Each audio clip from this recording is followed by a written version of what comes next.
नमस्कार दोस्तों, आप सभी का स्वागत है GBR इन्फॉर्मेशन यूट्यूब चैनल में। दोस्तों, आज मैं बात करने वाला हूं एसएससी एमटीएस एग्ज़ाम 2024 की। इस वीडियो में मैं बात करूंगा कि एसएससी एमटीएस 2024 में आपको कौन कौन से टॉपिक्स पढ़ के जाने चाहिए। ठीक है, कौन कौन से टॉपिक आपको पढ़ के जाने चाहिए। दूसरा मैं बात करूंगा आपको सिलेक्शन के लिए कितने नंबर लेके आने होंगे। ठीक है, अगर सिलेक्शन चाहिए तो आपको मिनिमम मार्क्स कितने चाहिए, इसकी मैं बात करूंगा। तीसरा मैं बात करूंगा आज के शिफ्ट में पूछे गए सभी प्रश्नों की। ठीक है, वो मैं लास्ट में आपको आज की जो प्रश्न है वो मैं सारा बताऊंगा। तो चलिए आज का वीडियो मैं स्टार्ट करता हूं। तो दोस्तों, 2 दिन का एग्ज़ाम एनालिसिस करने के बाद हमें पता चल पाया है कि कुछ टॉपिक ऐसे हैं जिससे हर शिफ्ट में प्रश्न पूछे जा रहे हैं। जैसे कि आपको मैं बताऊं, सबसे पहला प्रमुख है प्रमुख घराने। घरानों से प्रश्न जो है हर शिफ्ट में पूछे जा रहे हैं। क्या? घराने। जैसे कि इंदौर घराने के संस्थापक किसे माना जाता है? तो उस्ताद आमिर खान को माना जाता है। ठीक है, उस्ताद आमिर खान को माना जाता है। ठीक है, आज के भी शिफ्ट में घराना से प्रश्न आया है। आज के शिफ्ट में बनारस घराना से प्रश्न पूछा गया था। फिर जो दूसरा जो टॉपिक है वो है प्रमुख त्यौहार एवं महोत्सव, है ना। प्रमुख त्यौहार एवं महोत्सव से भी हर शिफ्ट में आपके प्रश्न पूछे जा रहे हैं। ठीक है, जैसे कि लोसर महोत्सव कहाँ मनाया जाता है? तो लोसर महोत्सव लद्दाख में मनाया जाता है। दोस्तों, मैं जो एग्जाम्पल में जो प्रश्न आपको जो बता रहा हूँ वो भी इसी वर्ष जो है एसएससी के एमटीएस एग्ज़ाम में पूछे हुए हैं, चाहे वो किसी भी शिफ्ट में पूछे हों। ठीक है, फिर अगला टॉपिक है आपका जनगणना 2011। इसके ये भी बहुत इम्पोर्टेंट हो चुका है ना। सेंसस जो 2011 है ये भी बहुत इम्पोर्टेंट है, हालांकि मैंने अपने वीडियो में करवा भी रखा है। ठीक है, ये जो है कल प्रश्न पूछा गया था, किस केंद्र शासित प्रदेश की साक्षरता दर सबसे कम है? तो किसका है? दादर एंड नगर हवेली की। किसका? दादर एंड नगर हवेली की है साक्षरता दर सबसे कम, ये केंद्र शासित प्रदेश। अगर आपका राज्य अगर पूछ दिया होता तो क्या होता? बिहार का साक्षरता दर सबसे कम है। अगला जो महत्वपूर्ण टॉपिक है वो है प्रमुख रासायनिक यौगिकों के फार्मूला पूछा जा रहा है या फिर रासायनिक नाम पूछा जा रहा है। दोस्तों, मैं जो भी टॉपिक बता रहा हूँ उसको आप ध्यान से सुनिएगा। ठीक है ना। जैसे कि कल के शिफ्ट में पूछा गया था सोडियम बाइकार्बोनेट, उसका जो है फार्मूला पूछा गया था। किसका? सोडियम बाइकार्बोनेट, उसका फार्मूला पूछ लिया गया था। इसको क्या कहा जाता है? इसको बेकिंग सोडा भी कहा जाता है, NaHCO3। ठीक है, नेक्स्ट टॉपिक जो है वह है आपका प्रमुख राजवंशों के संस्थापक। ठीक है, और वो हमें तो लग रहा है कि मौर्य वंश से जो है वो एसएससी के जो एग्जामिनर हैं उसको बहुत ज़्यादा प्यार हो गया है। जैसे कि कल पूछा गया था मौर्य वंश का संस्थापक किसका? मौर्य वंश का संस्थापक पूछ लिया गया था। और मौर्य वंश का संस्थापक कौन है? चंद्रगुप्त मौर्य। चंद्रगुप्त मौर्य। अगला जो महत्वपूर्ण टॉपिक है वो है नृत्य से संबंधित चर्चित व्यक्ति। जैसे कि कनक रेले। कनक रेले का संबंध किससे है?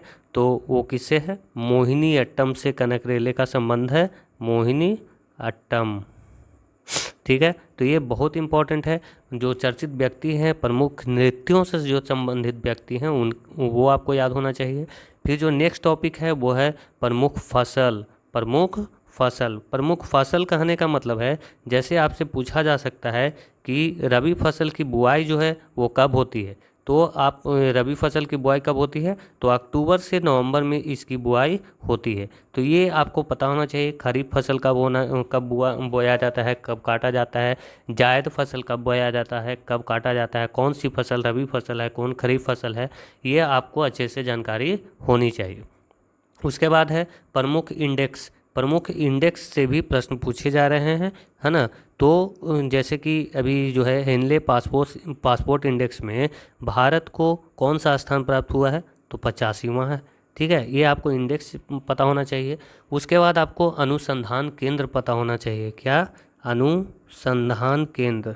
अनुसंधान केंद्र ये आपको पता होना चाहिए। जैसे कि पर्यावरण शोध संस्थान कहाँ है? तो पर्यावरण से शोध संस्थान जो है वो है नागपुर में। कहाँ? नागपुर।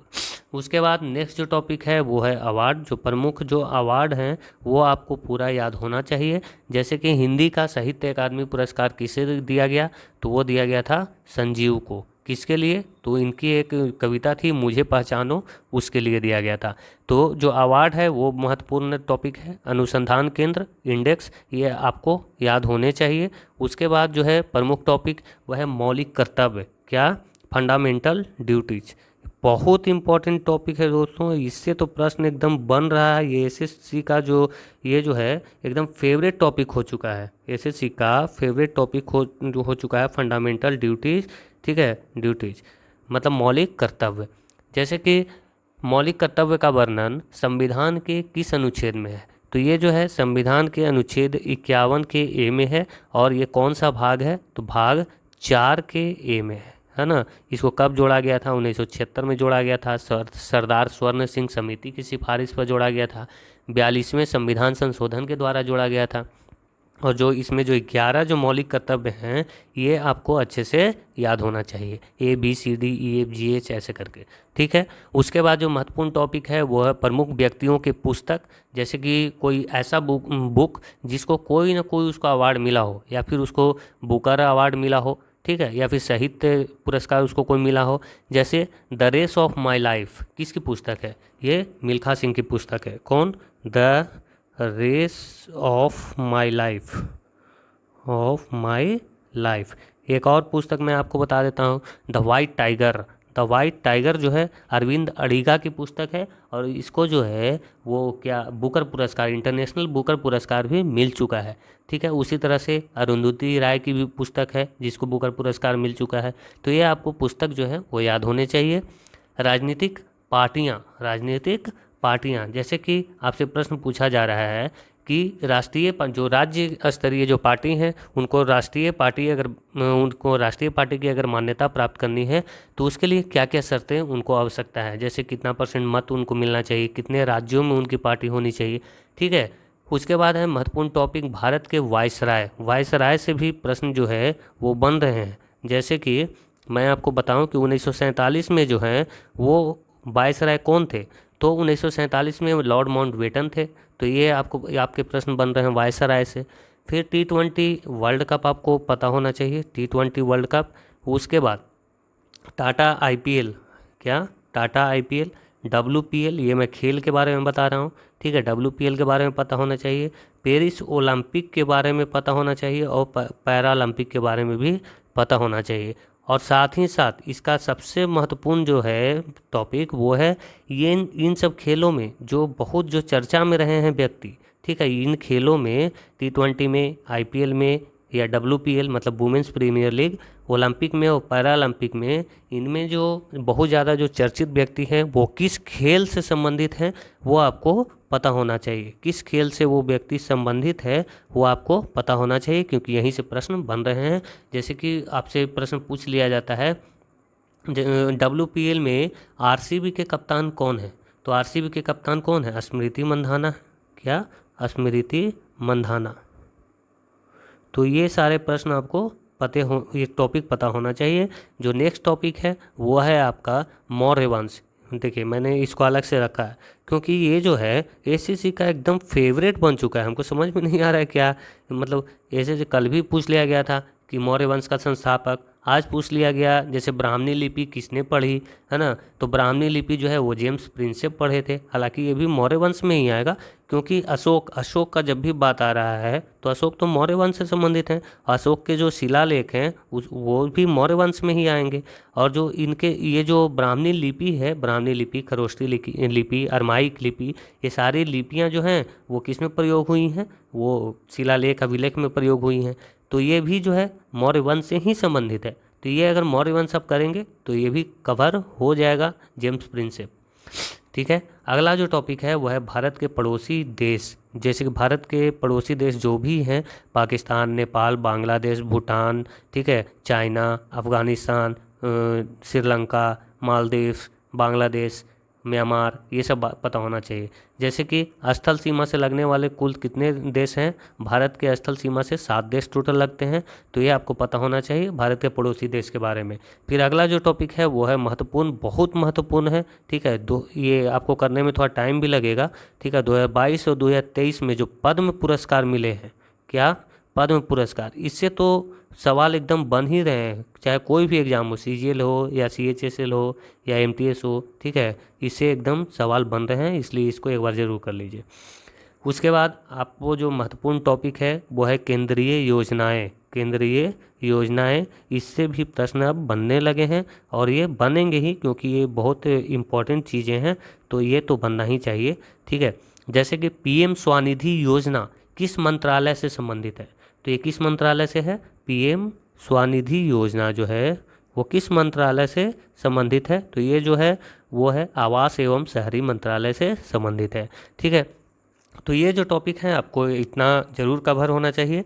अगर आपको ये टॉपिक अगर खुद से आप कवर करो तो बहुत अच्छी बात है। अगर आप हमें बोलोगे तो मैं एक डेडिकेटेड वीडियो आपको बना दूंगा, जिसमें मैं ये सारे जो टॉपिक हैं वो मैं आपको एक बार में बता दूंगा। सारे टॉपिक मैं एक ही वीडियो में कवर करके आपको दे दूंगा। साथ ही साथ मैं अपने टेलीग्राम चैनल पे इसका PDF भी आपको दे दूंगा, तो आप वहाँ से भी पढ़ लोगे एक बार। हालांकि वो जो PDF पढ़ोगे उसमें और वीडियो देखने में बहुत बड़ा डिफरेंस है, क्योंकि वीडियो में मैं कुछ अलग से जो फैक्ट्स हैं वो भी मैं बताता हूँ, क्योंकि सारी बात तो लिखी नहीं जा सकती है, ठीक है। तो आपका जो मर्जी हो आप बता सकते हो एक बार। चलिए दोस्तों, अब मैं आगे बढ़ता हूँ और आपको मैं बताता हूँ, ठीक है। आज के प्रश्न हम देखेंगे, परंतु इससे पहले हम आपको बता दें कि सिलेक्शन लेने के लिए आपको MTS में कम से कम कितना नंबर चाहिए।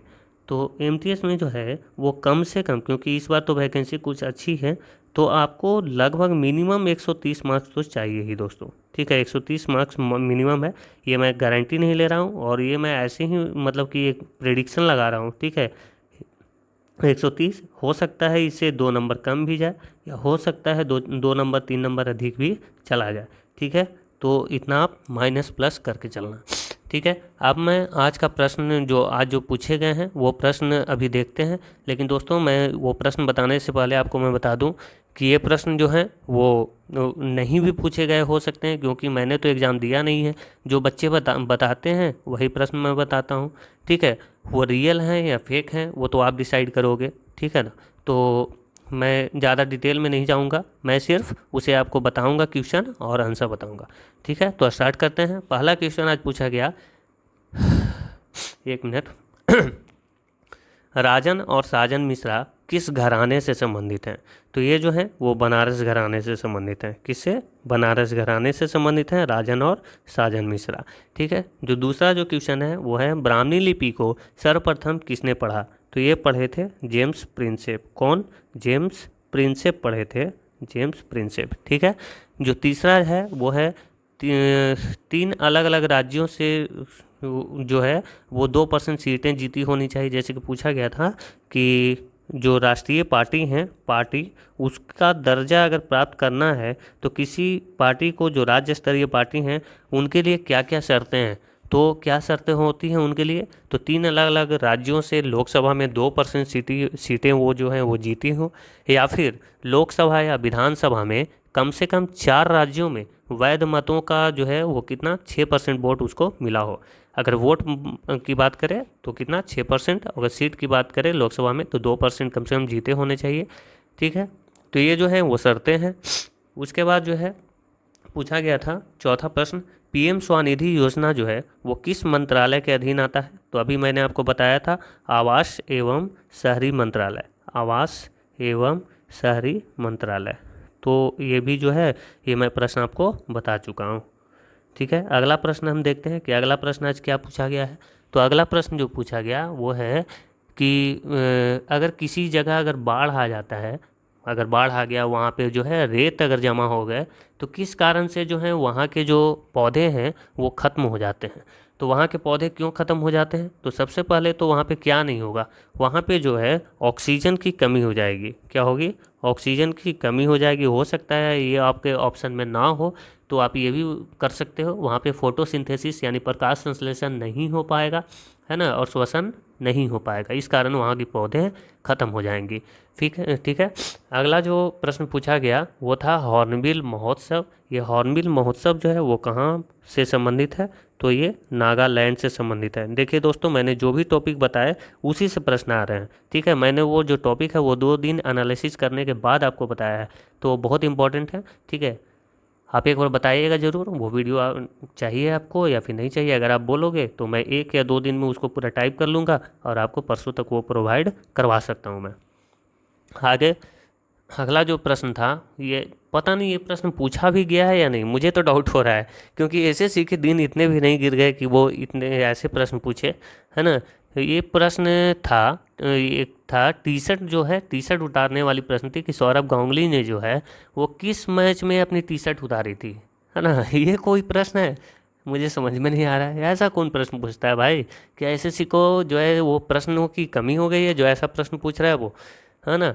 ये जो है इसका राइट आंसर होगा अगर पूछा गया होगा तो 2002 में नेटवेस्ट सीरीज हो रहा था, ठीक है। कहाँ, लॉर्ड्स में हो रहा था। और लॉर्ड्स कहाँ है, इंग्लैंड में है ना। नेटवेस्ट सीरीज हो रहा था, उसके फाइनल मैच जो है भारत जीती थी और उसी में जो है सौरभ गांगुली ने अपनी टी शर्ट उतारी थी। ये वीडियो बहुत वायरल है वैसे, ठीक है। अगला जो प्रश्न है वो है किस वर्ष भारत ब्रिटिश ताज के प्रत्यक्ष शासन में आया था, है ना। तो ये जो है 1958 में आया था। 1958 के भारत शासन अधिनियम के तहत जो है वो ब्रिटिश भारत जो है वो ब्रिटिश ताज के प्रत्यक्ष शासन में चला गया था। आगे अगला प्रश्न है इनमें से कौन सा जो है वो गोवा का लोक नृत्य है। तो गोवा का जो लोक नृत्य है, ऑप्शन तो इनमें से दिया हुआ था तो बहुत सारे हो सकते हैं, लेकिन जो पूछे गए थे वो थे घोड़े मोनी। क्या थे, घोड़े मोनी। मैं लिख देता हूँ, ठीक है। जैसा बच्चों ने बताया वो बता, 1 मिनट, लिख कहाँ क्यों नहीं पा रहा हूँ, घोड़े मोहनी। मैं फिर से लिखता हूँ, घोड़े मोहिनी। या फिर ये भी ऑप्शन ऑप्शन में हो सकता है फूहड़ई, है ना। कौन सा, फूहड़ई, फुगड़ी फुगड़ी फुगड़ी। फुगड़ी भी जो डांस है वो कहाँ से है, गोवा से ही संबंधित है, वहाँ का लोक नृत्य है। अगला जो प्रश्न है कौन सी पुस्तक अरविंद अड़िगा के द्वारा नहीं लिखी गई है। तो अरविंद अड़िगा के द्वारा कौन कौन सी पुस्तक लिखी गई है। तो द वाइट टाइगर, मैंने अभी भी बताया, द वाइट टाइगर, ये जो पुस्तक है इसको जो है इंटरनेशनल बुकर अवार्ड भी मिल चुका है ना। Last man in tower, last man in tower. उसके बाद एमनेस्टी भी जो है अरविंद अड़िगा के द्वारा ही लिखा गया है। आज का जो राइट आंसर था वो था द इंग्लिश टीचर। क्या, द इंग्लिश टीचर जो पुस्तक है वो अरविंद अड़िगा के द्वारा नहीं लिखा गया है। ये किसके द्वारा लिखा गया है, आर के नारायण के द्वारा लिखा गया है। किसके द्वारा, आर के नारायण के द्वारा लिखा गया है, ठीक है दोस्तों। यही इसका राइट आंसर था आज।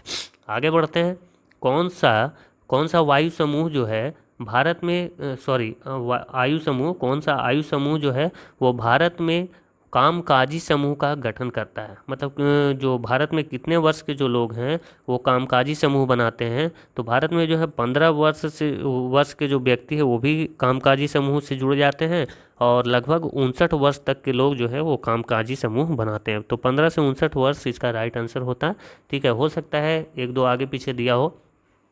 फिर एक क्वेश्चन आया था, क्या था, सैलामेंडर और घरेलू छिपकली में उसके निवास स्थान के अलावा और क्या अंतर है। तो सैलामेंडर जो है वो आमतौर पर पानी के आसपास जो है नम आवास में पाए जाते हैं। नम आवास मतलब कि जहाँ पे जो है आर्द्रता ज़्यादा होता है, जबकि जो छिपकली है वो पूरी तरह से क्या है, वो स्थलीय होते हैं।